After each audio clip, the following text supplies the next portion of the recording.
I told him I didn't have a gun. He laughed and said I should really get something to protect myself with, right before he aimed at my forehead.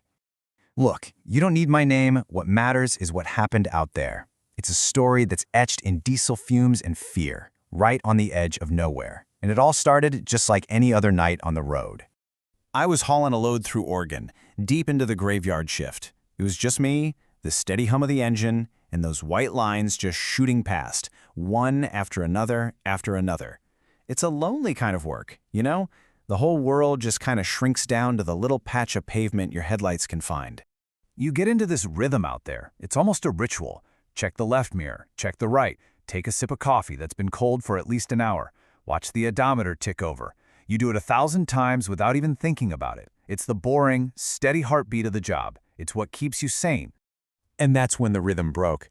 A flicker of color in the mirror. Red and blue strobes just slicing through the dark. And my first thought? It wasn't even fear. It was just, ugh, great, a trooper. Probably gonna tell me a taillight's out. Just another delay on a night that's already way too long. So I eased the rig over onto the shoulder. But as the truck rolled up behind me, that annoyance, it started to curdle into something else, something cold. It wasn't a Crown Vic. It was a big, blacked-out pickup with a cheap light bar stuck on the dash. No markings, no insignia. Just black. My gut tightened. Cops don't use trucks like that for traffic stops. This was wrong. A guy gets out, and he's dressed like a state trooper, but I don't know, the details were all wrong. The uniform, it looked a little too crisp, a little too clean, like a costume. There was no name tag, no badge number I could read. And when he got to my window, he wasn't asking about my speed or my logbook. He just leans in, and the very first thing he asks me is, "Are you a real American?" The question just hung there in the air, so cold and so strange. I mean, what do you even say to that? I knew right then, this wasn't a traffic stop. This was something else entirely. And I knew, with a certainty that chilled me right to the bone, these were not real cops. He completely ignored whatever I mumbled back and just walked to the back of my trailer. The cargo was secured with a simple plastic bolt seal. It's just there to prove the load hasn't been tampered with. This fake trooper, he didn't even hesitate.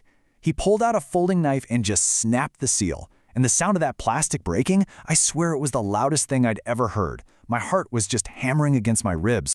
He turned back to look at me, and that's when a sound sliced through the night.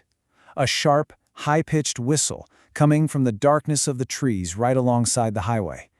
It was a signal. The trap was sprung. It felt like the whole damn forest came alive.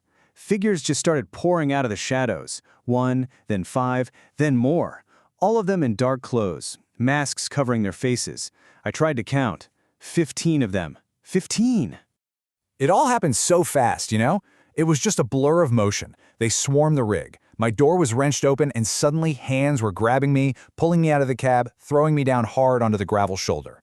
The sharp stones were digging into my knees as they forced me down, just yelling at me to get my hands behind my head. The one who'd pretended to be a trooper, he just walked over, calm as can be. He asked me if I had a gun. I told him no, and that's when he laughed. It wasn't a real laugh, just this cold, empty sound. He said I should really get something to protect myself with. And then he raised his pistol. Time just, it seemed to slow down, to stretch.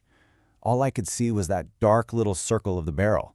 I could almost feel the cold metal against my skin without it even touching me. I waited for the end. Okay, let's hit pause right there, at that unbelievably tense moment. What you just heard, that wasn't a piece of fiction.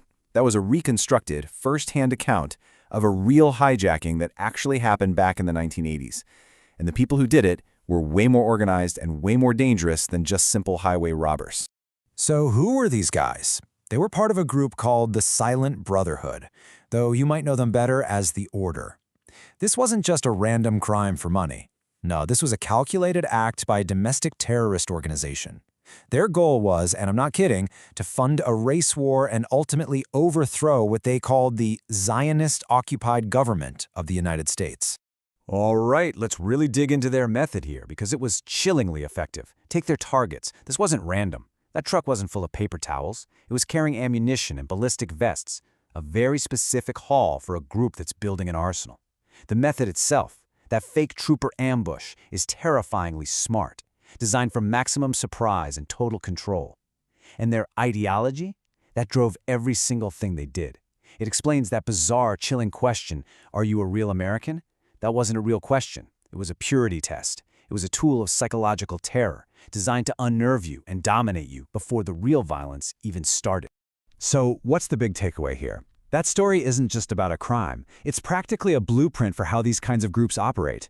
They use precision. They mimic authority to create chaos and confusion, and they wrap their violence in a twisted ideology.